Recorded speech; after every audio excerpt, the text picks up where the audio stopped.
हा व्लॉग आहे हळदीचा. तर यामध्ये आम्ही काय काय केलं ना हे तुम्हाला सांगते. सकाळी पहिल्यांदा घरी होतं ना तेव्हा शूट घ्यायला स्टार्ट केलं होतं. ऑलरेडी मी साडी वेअर केली होती आणि केसांना पण ब्लो ड्राय केला होता. मम्मी पप्पांनी सकाळी सांगितलं होतं की सगळ्यात पहिल्यांदा काजूला आवरायला सांगा, कारण की तिला सगळ्यात जास्त लेट होतं आणि ऑलमोस्ट 2 तास तरी मला लागतातच आवरायला.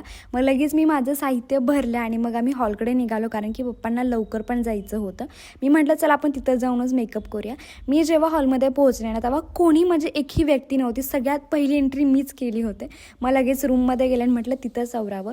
बॅगमध्येच मी साहित्य आणलं होतं ना, लगेच स्टार्ट केला मेकअप आणि निमार्दा केला असल्यामुळे मला फार जास्त काही टाईम नाही लागला, होऊन गेलं माझं लवकरच. मेकअप बॅग आणण्याचं आणखीन एक कारण होतं, ते म्हणजे माझ्या बहिणी म्हणजेच गौरी ना जोपर्यंत माझं मेकअप यूज करून मेकअप करत नाही ना तोपर्यंत तिला मेकअप केल्यासारखं वाटतच नाही आणि तिचं आवर्जून असतं की तुझा मेकअप घेऊन ये, तुझा घेऊन ये, म्हणून मी घेऊन आले होते. तिच्याकडे सगळं साहित्य असतं पण तिला माझंच वापरायचं असतं. तुमच्या बहिणी पण असं करतात का नाही मला नक्की कमेंटमध्ये सांगा.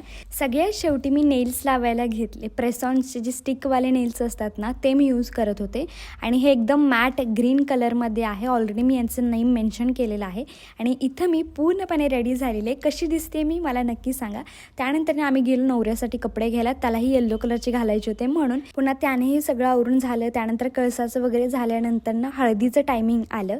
नवरा नवरी वगैरे बसले होते. आम्ही ही जोडीने हळद लावली आणि मग शेवटी सगळे एकमेकांना हळद चारायचं काम करत होते. मलाही चारली पण मी काही खाल्ली नाही हळद. नंतर आम्ही जेवण करायला गेलो. लग्नाच्या मिनी ब्लॉगसाठी फॉलो करा. बाय.